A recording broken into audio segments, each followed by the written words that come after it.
The flight from Dallas to Washington started like any other. Travelers shuffled toward the gate, the usual chaos of rolling suitcases and impatient announcements filling the air. Boarding passes were scanned. Tired parents tried to corral children.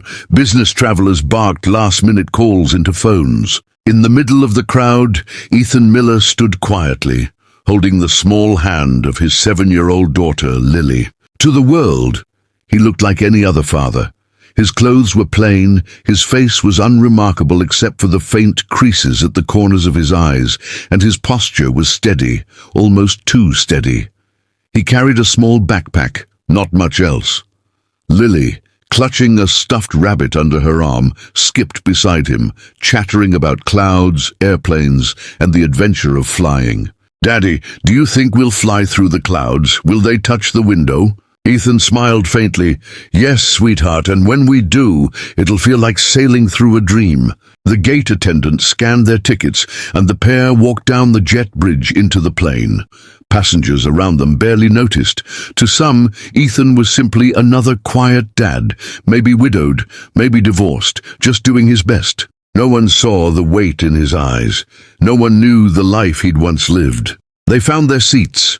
Row 12, window seat F. Lily eagerly claimed the window, her nose pressed against the glass even before takeoff. Ethan settled beside her, glancing around at the other passengers. A businessman in a crisp suit, a mother with 2 toddlers, a college student with earbuds already in. Ordinary people, ordinary lives. The plane roared to life, engines thundering, and Lily squealed, grabbing her father's hand as the cabin rattled. "Daddy, it's shaking!"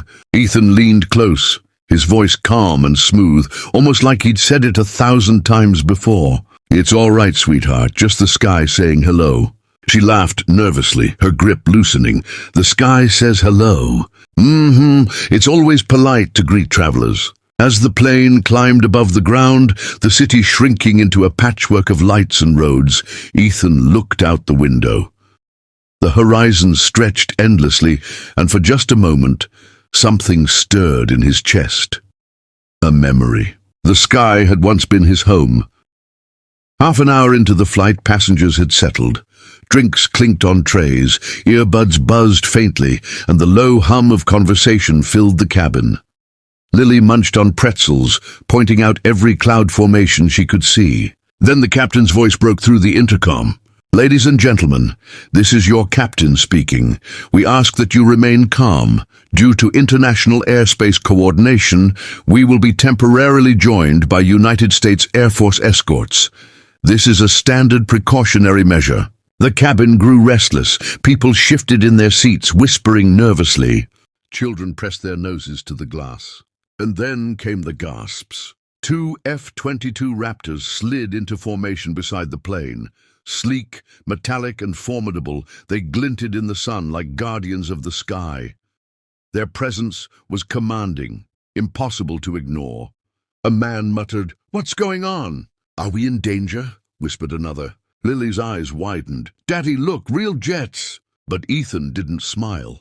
His face had changed, his breathing slowed, his eyes narrowed on the insignia painted on the fighter's wing. Recognition struck like lightning. He reached slowly into his wallet and pulled out something he hadn't touched in years, a battered, faded military ID. The edges were worn, the ink almost smudged away, but the words were still visible. "Miller Ethan, call sign Falcon." The flight attendant, leaning over with a tray of drinks, caught sight of it. "Sir, you were military." Ethan nodded faintly. "Once." Suddenly the captain's voice returned, but this time it carried disbelief. "Ladies and gentlemen, this is unusual. We've just received a direct message from our escorts. They are asking if there is a passenger on board by the call sign, Falcon." The cabin went silent. Heads turned row by row until all eyes fixed on the man in seat 12F. Lily tugged at his sleeve. "Daddy, that's you, isn't it?" He exhaled slowly, his voice heavy with memory. "It was a long time ago." The flight attendant stared. "Sir, are you the Falcon?" Ethan didn't answer. Instead, he stood. His movements were quiet, deliberate. He walked to the small oval window, his daughter's eyes tracking him with confusion. He locked eyes with the F-22 pilot outside and raised his hand in a sharp, flawless salute. What happened next left the cabin breathless. Both Raptors dipped their noses in perfect unison, a gesture not routine, not casual. This was respect. This was reverence. Gasps filled the plane. A businessman in first class removed his glasses, stunned. A young army private returning home from leave whispered to no one in particular, "It's him. It's really him." Because Ethan "Falcon" Miller wasn't just another veteran. He was a legend. Years earlier, his name had been spoken in briefing rooms, in hangars, in hushed tones among pilots. Falcon, the man who flew missions that seemed impossible, the one who never left a wingman behind, the one who guided his team out of ambushes with nerves of steel, who disobeyed orders when it meant saving lives. He had flown through storms of missiles, through skies blackened with fire. He had led squadrons into enemy territory and brought them home again. His call sign wasn't just a name, it was a promise. But he had walked away. Not for medals, not for glory, not even for peace. He'd walked away the night his wife fell ill. He traded cockpit controls for hospital visits, dogfights for sleepless nights. Holding her hand, when she passed, he was left with Lily, a baby girl who had his eyes and her mother's smile. And from that day forward, she became his mission. His only mission. The intercom buzzed again, but this time, the voice wasn't the captain's. It was one of the F-22 pilots. His tone cracked with emotion. "Falcon, this is Hawk 2. Sir, it's an honor. We grew up on your stories. You're the reason I'm in this cockpit right now. Welcome home." Ethan's throat tightened. He gave the smallest nod, his salute unwavering. The cabin erupted into applause. Not polite clapping, but a standing ovation. Strangers wiping tears from their eyes. Veterans saluting from their seats. Mothers clutching children closer. And in the middle of it all, Lily looked up at her father, confusion written across her face. "Daddy, why are they doing that?" Ethan knelt, his eyes glistening, his voice tender. "Because sometimes, sweetheart, the world remembers what you try to forget, but the only salute I'll ever care about is yours." She wrapped her arms around him, whispering into his ear, "Then, I salute you, Daddy." And for the first time in years, Ethan Miller let his tears fall. The Raptors escorted the plane for the rest of the journey, their presence a living tribute. Passengers didn't sleep, didn't scroll phones. They sat quietly, absorbing the weight of what they'd witnessed. When the plane touched down in Washington, something unusual happened. Nobody leapt up to grab their bags. Nobody shoved down the aisle. Instead, one by one, passengers waited.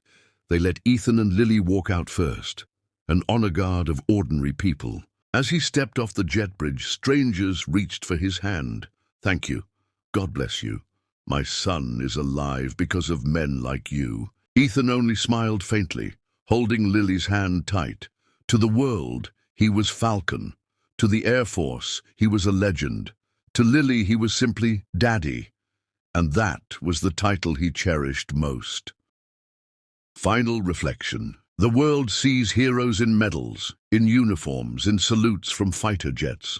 But Ethan Miller knew the truth. Real heroism is not in what you did once.